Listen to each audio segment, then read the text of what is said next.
Selamat sejahtera.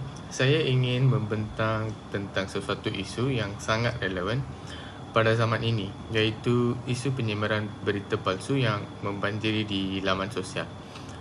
Berita palsu adalah informasi yang tidak tepat dan disebarkan untuk memfitnah atau menipu pengguna laman sosial. Media sosial menjadi platform yang sangat mudah untuk menyebarkan berita palsu kerana internet terdapat pada hujung jari semua dan maklumat yang dimuatnai tidak perlu disemak. Okey, apa berita palsu yang paling tidak masuk akal yang awak pernah dengar? Berita palsu yang saya pernah dengar adalah seorang artis bernama Rowan Atkinson, juga dikenali sebagai Mr. Big, telah terlibat dalam kemalangan dan telah meninggal dunia. Tetapi dia adalah berita palsu dan dia masih hidup.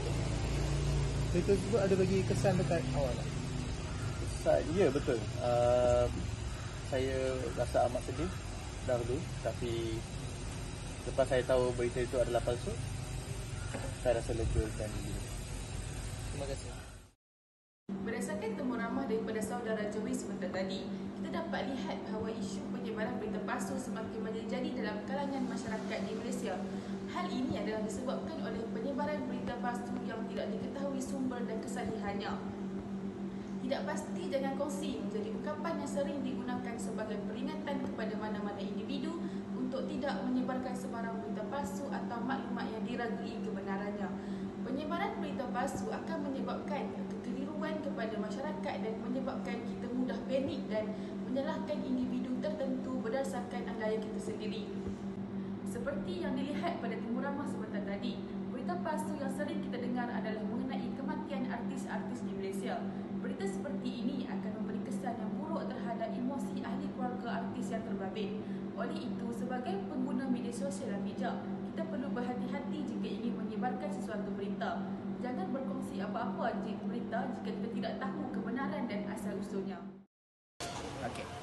Apa berita palsu yang paling tak masuk akal yang pernah awak dengar?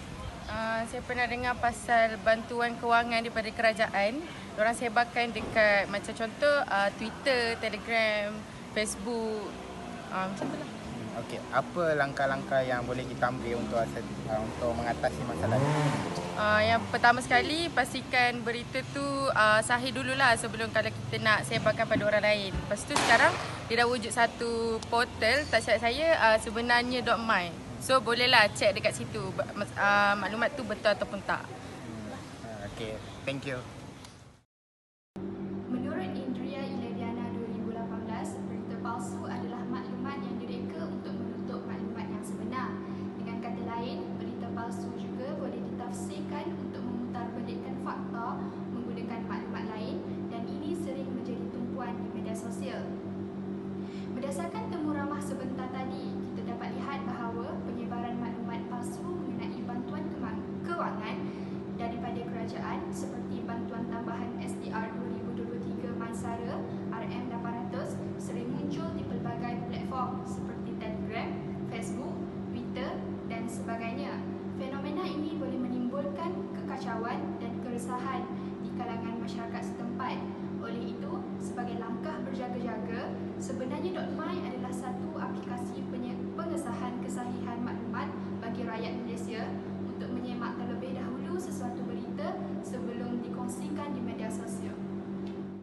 Adakah awak mendapat berita palsu dan apakah faktor yang menyebabkan berita palsu itu mudah tersebar? Saya pernah dapat berita palsu. Bagi saya, berita palsu ini mudah tersebar disebabkan oleh mudah terpedaya, tiada undang-undang yang ketat dan mahukan populariti. Terima kasih.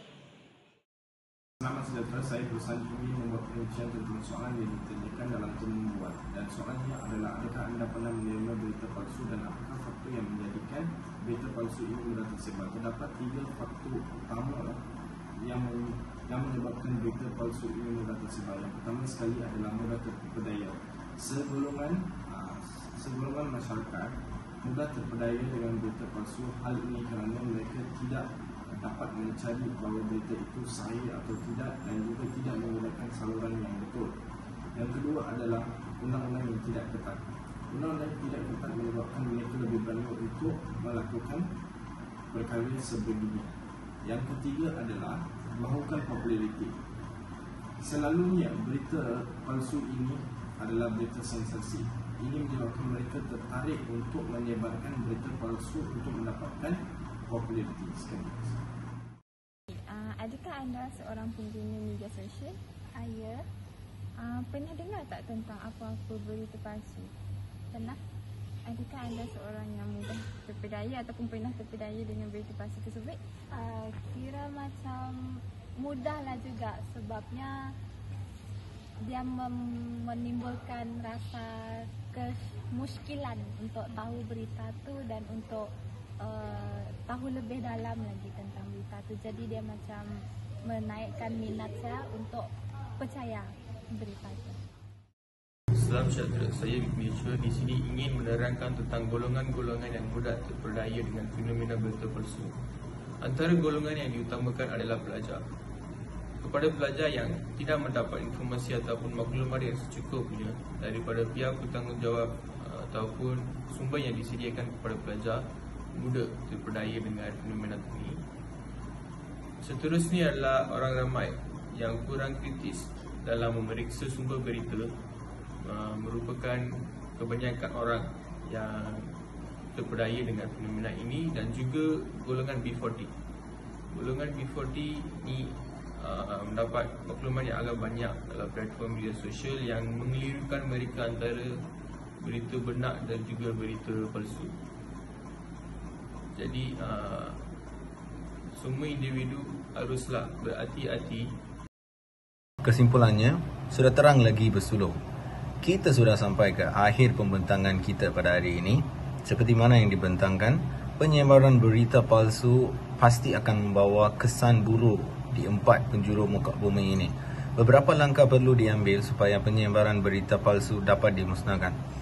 Pihak MCMC perlu memadamkan berita-berita palsu yang tular di media sosial dan perlu bertindak dengan pantas apabila mendapat laporan mengenai berita palsu.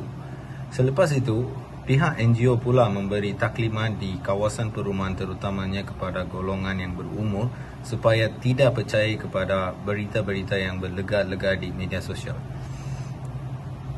Pihak pengurusan media sosial seperti pengurusan Facebook perlu menapis dan memastikan kesahihan berita yang dimuat naik. Apabila semua pihak berganding bahu, ibarat awur dengan tebing, kita boleh letak titik nota kepada masalah penyebaran berita palsu ini.